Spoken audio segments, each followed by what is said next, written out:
Bonjour tout le monde, en ce beau dimanche 4 juin.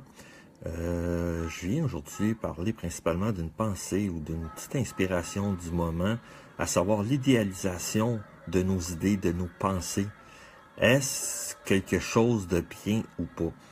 Dans la vie, on idéalise parce qu'on pense savoir ce qui est le meilleur pour nous.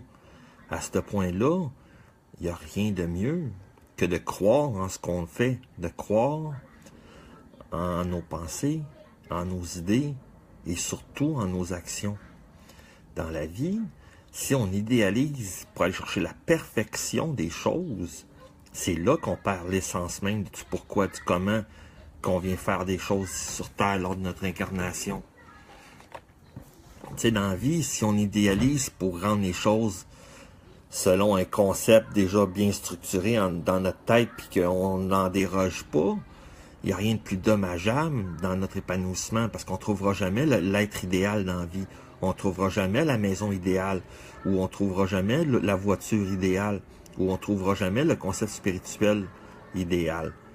Dans la vie, si on laisse place à l'amélioration, mais qu'on vient avoir des idées qui sont les fondements même de notre spiritualité, c'est des fondements qui sont idéaux pour nous. Mais de là à dire qu'on les idéalise, il n'y a rien de plus dommageable. Du fait que quand on idéalise quelque chose, c'est quelque chose qu'on ne peut pas briser, qu'on ne peut pas mettre à l'avant. C'est des idées qui sont cimentées dans notre conscience, puis surtout dans notre inconscient. Dans la vie, quand on cherche à idéaliser la vie, mais on ne laisse pas place aux épreuves, aux difficultés. Puis quand on vient à faire face à eux, mais on fait des chutes dramatiques. Tout est dramatique, tout est tragique. Mais quand on vient chercher l'esprit même du pourquoi, du comment qu'on est ici sur Terre, on est ici pour apprendre, à expérimenter et à vivre. Si on peut, par le fait même, avoir des idées qui sont des idées idéales pour notre avancement, qui sont les meilleures idées possibles, c'est bon. Mais si on idéalise une idée puis qu'on se tient mordicus au grand concept de la vie, mais d'après moi, on passe à côté de bien des opportunités qui nous sont offertes par la vie, que ce soit par la vie, que ce soit par notre conjoint, par nos enfants, par nos amis, par nos collègues de travail.